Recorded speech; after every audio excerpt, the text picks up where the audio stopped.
Bible, spiritual transformation is about what you give to God. It's about what you surrender to Him. And in surrendering your life and your mind to Him, God will do a work of transformation in your life. And I want you to understand, those things are very different. In fact, the secret is often all about money. It talks about wealth and how you can get wealth and achieve wealth. The Bible challenges you to be careful. It challenges you about greed. It talks about, the love of money being the root of all kinds of evil in our world. I find so many people who maybe make a tremendous amount of money, but their relationships stink. That's a technical term, by the way. And that's not wealth. It really isn't. You can go after the money and you might get rich, but it doesn't guarantee you'll be wealthy. I'm not suggesting that money isn't a part of wealth. It absolutely is. But it's only a part. And then I meet a lot of people who are quote-unquote spiritual, but they're sick and broke all the time. That's not wealth either. Life is meant to be abundant in all areas. And so it comes at things from a very different perspective. And I think we've got to be aware of that. But it does talk about the power of your thoughts. Philippians chapter 4, verse 8. Fix your thoughts on what is true and what is honorable and right and pure and lovely and admirable. Think about things that are excellent and worthy of praise. So the Bible does say you can fix your thoughts on good things, and you should. The true, the honorable, the noble, the worthy.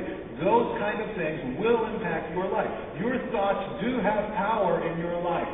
Your attitude does wield tremendous influence in your life. And the Bible would affirm that part of the teaching, for sure. But rather than just focus on what you can get out of life, what would happen if we began to focus on what God calls us to be? We began to devote our mind to who He calls us to be. We began to visualize what is true and think about what is true. Well, what is true? The Bible says God's Word, His revelation is truth. And so you begin to learn the Bible. You learn His teaching. You begin to understand what God's saying. And you begin to work that into your life in a significant way. What would happen if those of you that walk around with this tremendous sense of guilt and pain and regret from decisions that you've made and choices that you've engaged in that have wrought havoc in your life? What would happen if you began to re-visualize yourself as who the Bible says you are when you become a follower of Christ? Somebody who's forgiven, somebody who's loved by God, somebody who the past is now behind and they can move forward and embrace a new future that God has for you. The Bible says all of that is true because of who God is. What would happen if we began to embrace that in our lives and allow God to change us by devoting our minds to Him? Here's another principle for spiritual growth and devotion. Devote your body to God. Devote your body to God. In fact, when you begin to look at the Bible in Hebrews, or in Romans chapter 12, beginning in verse 1, here's what it says. It says, "So, dear brothers and sisters, I plead with you to give your bodies to God because of all He has done for you. Let them be a living and holy sacrifice, the kind He will find acceptable. This is truly the way to worship Him." Now listen, here's what he's saying. He's saying, devote your body to God. That word give or devote is a term that was used in the Old Testament to imply a priestly function. As the Old Testament priest would take a sacrifice and would place it on the altar. He's saying in a similar way, we give our bodies, we surrender our bodies to God. But God isn't interested in things that are dead. He's interested in living sacrifices. We give our hands and our feet to Him. We surrender them to Him. And it says, literally says, that this is truly the way to worship Him. That word truly is the Greek word for logic. I love this. Here's what he's saying. He's saying, because of God is great, because He's powerful, because He's mighty, because He's amazing, the logical conclusion, the logical response in light of who God is we should devote our bodies to Him. And say, God, we surrender our lives to You. It just makes sense. It's our spiritual act of worship. And so we devote our hands and our feet. And when we begin to do that, when we begin to live as God calls us to live, God will bring good things into our life. See, the Bible doesn't talk about the law of attraction. The Bible does talk about similar laws, though, like the law of reaping and sowing. The law of reaping and sowing says what we do in life really does have consequences. It's not just about what you think. It's also about what you do. And what you think impacts what you do. And what you do will have an impact in your life. And so you look in Luke chapter 6, verse 36. 37. Here's what Jesus said. He says, do not judge others, or you will not be judged. In other words, don't judge other people, it won't come back on you. More often than not, this principle will hold true. He says, do not condemn others, or it will all come back against you. Forgive others, and you will be forgiven. Give, and you will receive. You see how that works? So you give. Well, you don't see those principles in The Secret. The Secret's about visualizing what you want. You become the solution for you. Don't now you owe me and you need to give me more. Instead, give more to yourself. Take time off to give to yourself, in a sense, to fill yourself up to fullness, where now you can overflow in giving. The Bible's about surrendering and giving what you have to God, and then God will fulfill the desires of your heart. He'll bring it back in a different way, in the way that's best for you.